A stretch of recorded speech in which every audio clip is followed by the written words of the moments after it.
देखिए, आज हम आपको हिंदी की कॉपी दिखाने जा रहे हैं। कुंभ मेले के कारण इलाहाबाद जिले में हिंदी का पेपर रोक दिया गया था। उसका पेपर जो है संडे को होना है, यानी कल। तो आपको हम बेटा सकारात्मक सोच देना चाहते हैं कि आप बोर्ड की कॉपी पर हिंदी का पेपर कैसे लिखोगे। ठीक है, अगर ये स्टाइल आपने अडॉप्ट कर ली तो आपको हिंदी में भी 95+ मिलेगा बेटा। हाँ, पक्की गारंटी ले रहे हैं बेटा। और ध्यान रहे, जो ये कॉपी हम आपको दिखाने जा रहे हैं, यही क्वेश्चन भी आपकी बोर्ड परीक्षा में आने की प्रोबेबिलिटी ज़्यादा है, संभावना ज़्यादा है। ठीक है, पक्का यही आएगा। ठीक है, तो आप उसको कैसे लिखोगे, आइए तुमको हम दिखाते हैं बेटा कि किस प्रकार से आप लिखोगे कि आपको अच्छा नंबर मिले। एग्जामिनर कैसे प्रभावित होता है, आइए देखिए बेटा। ये खंड का लिखने की कोई जरूरत नहीं है। प्रश्नोत्तर संख्या जब लिख रहे हो तो कोई जरूरत नहीं है। प्रश्नोत्तर संख्या 1 ऐसे देखो, क ख ग घ अंग, केवल आप जवाब लिखते हैं। टाइम का भी महत्व है, इसलिए क्वेश्चन उतारने की जरूरत नहीं है। देखिए, इसने खटाखट जो है जवाब लिखा, 5 में 5 नंबर मिला। उसी पेज पर प्रश्नोत्तर संख्या 2, देखिए क ख ग घ अंग, इसने सबका जवाब क्यों लिखा बेटा, खट से नंबर मिला, 5 में 5, पूरे के पूरे नंबर मिले। अब देखिए प्रश्नोत्तर संख्या 2, जिसमें आपका क्या था बेटा, संदर्भ व्याख्या आती है। तो संकेत आप लिखें इसी ढंग से, निंदा कुछ करके पूरा। इसके बाद संदर्भ, देखिए कितना बढ़िया लिखा था। निंदा रस से लिया गया है, हरिशंकर परसाई इसके लेखक हैं। फिर उसके बाद अंडरलाइन की जो व्याख्या करनी है उसको इसने अंडरलाइन की व्याख्या किया, देख रहे हो ना, कहीं से कोई गड़बड़ नहीं। इसके बाद ग घ अंग, तो पूरा इसने कितने सिस्टम से लिखा है, एक पेज पर ही आपका हो गया। तो टाइम का भी महत्व है, इसलिए आपको इतनी दूर में ही देखिए कैसे दिखा बेटा, सारे प्रश्न इसने खटाखट किए, 10 में 10 नंबर मिला बेटा।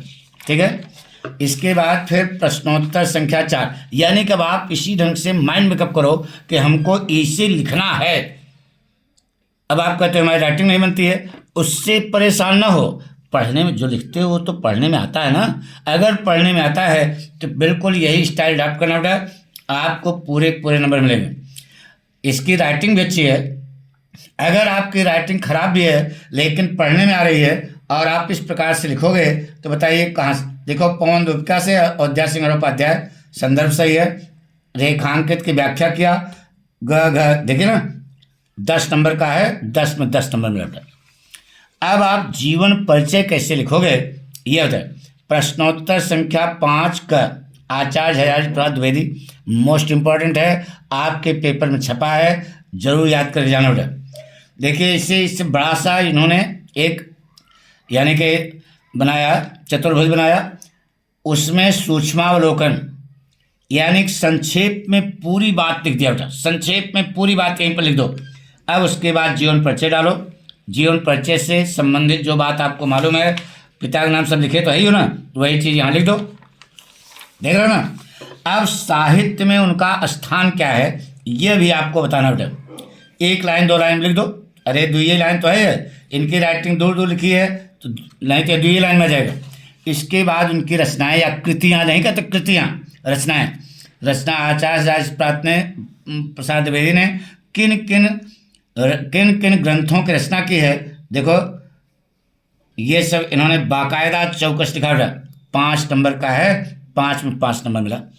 यह चीज़ चाहते हैं बेटा, यानी कि अगर आप इस प्रकार से पाठक की बात मान करके अपने गुरु की बात मानोगे कि नहीं, अरे गुरु मानते हो ना, तो पाठक की बात मानोगे तो आपको 100 में जो है 99, 98, 97, एक आध नंबर भले काटे, नहीं तो पूरा का पूरा नंबर देगा बेटा। अब देखिए प्रश्नोत्तर संख्या 5 ख, मैत्री शरण गुप्त का जीवन परिचय कैसे लिखा बेटा, वही एक बताया ना चतुर्भुज, और उसके बाद सूक्ष्मावलोकन, इतने में आपने पूरी बात लिख दिया, देख रहे हो ना, संक्षेप में पूरा उनका बता दिया। फिर जीवन परिचय, फिर साहित्य में स्थान, फिर उनके द्वारा लिखी गई रचनाएं, कोटेशन जरूर डाल लेना बेटा। कोटेशन अगर एक आध आप डाल देते हो तो 4 चांद लग जाता है बेटा। अगर मान लो नहीं याद है तो न लिखना, लेकिन अगर याद है तो एक कोटेशन अगर बीच बीच में डाल दोगे तो मौज आ जाएगी बेटा। ठीक है। अब इसके बाद सारांश नहीं आता कहानी का। बहादुर नामक पाठ का सारांश मोस्ट इंपॉर्टेंट है बेटा। ये आपके पेपर में छपा हुआ है, इलाहाबाद वाले विद्यार्थियों के लिए कर रहे हैं बेटा। प्रश्नोत्तर संख्या 6, बहादुर, लेखक का नाम देखो ब्रैकेट में लिखा, कहानी का सारांश। देख रहे हो ना, ये हेडिंग डाल करके बाकायदा, ऐसा नहीं कि नानिक चिट्ठी की तरह लिखना, बढ़िया सा लिखना बेटा। हेडिंग डाल करके देखो बाकायदा लिखा है, देख रहे हो ना तुम्हारे सामने। ये देखे, किशोर की बदतमीजी, कट्टापूर्ण व्यवहार, बहादुर का घर से जाना। और नीचे देखो, अब कोटेशन से लिख दिया, अब पछताए होत क्या जब चिड़िया चुग गई खेत, चौकस लिख दिया बेटा। बहुत बढ़िया लिखा बेटा, कोई गड़बड़ी नहीं है। यही चीज चाहते हैं कि आप इस प्रकार से कॉपी पर अपने लिखना। प्रश्नोत्तर संख्या 7, मुक्त यज्ञ खंड काव्य। अरे गांधी जी के चित्रण आता है यार, गांधी जी के चित्रण ही आएगा, यही बता दे रहे हैं, वही याद करके जाना और जो आवे लिख देना वही। ठीक है, हाँ, क्योंकि वही मेन है। देखिए बेटा, सत्य अहिंसा के पुजारी गांधी जी दृढ़ प्रतिज्ञ भी थे, जननायक थे, समदर्शी, मानवता के पुजारी, जात प्रथा के विरोधी, अनटचबिलिटी के खिलाफ हैं तो आवाज़ उठाई थी। देखिए बेटा कितना बढ़िया इसने लिखा है। अब आप बताइए नंबर कहाँ से काटोगे? नहीं काट सकते बेटा, कोई भी एग्जामिनर नहीं काटेगा, क्योंकि हर एग्जामिनर चाहता है कि हम अपने विद्यार्थी को अच्छा से अच्छा नंबर दें। लेकिन अब लिखोगे नहीं तो भाई कैसे देगा बेटा, बताइए। अब आइए संस्कृत वाला बेटा, देखिए जातक कथा वाला पढ़ लेना, मोस्ट इंपॉर्टेंट है। संकेत, मयूर, ये लिखा, संदर्भ लिखा, अर्थ लिखा, 7 नंबर का है, 7 में 7 नंबर मिला, कोई झंझट। इसी प्रकार से देखिए, मदन मोहन मालवीय वाला पाठ से है संस्कृत दर्श का। ये देखिए संदर्भ लिखा, इसका अनुवाद लिखा। तो आप बताइए जब सही है तो कहाँ से नंबर काटोगे? ये चीज़ चाहते हैं, यानी कि आप इस प्रकार से अपने दिमाग पर रखना कि हम कैसे कॉपी पर लिखेंगे। एक एक पेज पर एक एक क्वेश्चन हो रहा है बढ़िया सा, ऐसा नहीं घास पात भी यहाँ जगह खाली है तो लिख दिया। देखिए पन्ना उस बराबर पर, अब देखिए यहाँ पर इतना लिखा, इतना पन्ना बच गया, तो विद्यार्थी क्या करता है, इसी में घास पास करने लगता है। नहीं, आपको दूसरा पन्ना लेना है और दूसरा क्वेश्चन पे देखिए, प्रश्नोत्तर संख्या वाक्य प्रयोग वाला 2 नंबर का है। इसके बाद फिर ये देखो, गुरुदेव शब्द का प्रयोग रविन्द्रनाथ, देख रहे हैं कैसे शब्द लिखा है, कहाँ से गड़बड़ है। अरे 3 नंबर के है, 2 नंबर के है, तो 3 बन गया, ये 5 और 2 सही हो गया। अब इसके बाद प्रश्नोत्तर संख्या 11 का, देखिए ये सब 2-2 नंबर के आते हैं ना। अरे यार सब आपको मालूम है, इसी प्रकार से हेडिंग डाल करके 1 सेकंड में सभी जवाब आएंगे बेटा, देख रहे हो ना। अब इसके बाद रस, शांत रस, शांत रस आपके यहाँ आएगा बेटा, इंपॉर्टेंट है। उदाहरण दिया, स्पष्टीकरण सब लिखा, अस्थायी भाव सब, अनुभाव सब सही लिखा है। प्रश्नोत्तर संख्या 12 का ख, इसमें अलंकार आता है बेटा, ये लिख डालना, स्पष्टीकरण सब देना, उदाहरण भी देना और स्पष्टीकरण भी देना। इसके बाद चौपाई आती है ना, दोहा छंद चौपाई सोरठा, तो आप चौपाई वाला इंपॉर्टेंट है बेटा। ये आपको 16 मात्रा की चौपाई देखो लिखा ना, चरण में 16 मात्राएं होती है, बिल्कुल सही लिखा बेटा। और इसने एक उदाहरण दे करके समझा भी दिया, लघु दीर्घ ये सब समझाया गया ना। इस प्रकार से आप अगर लिखोगे तो आपको पूरा नंबर मिलेगा बेटा।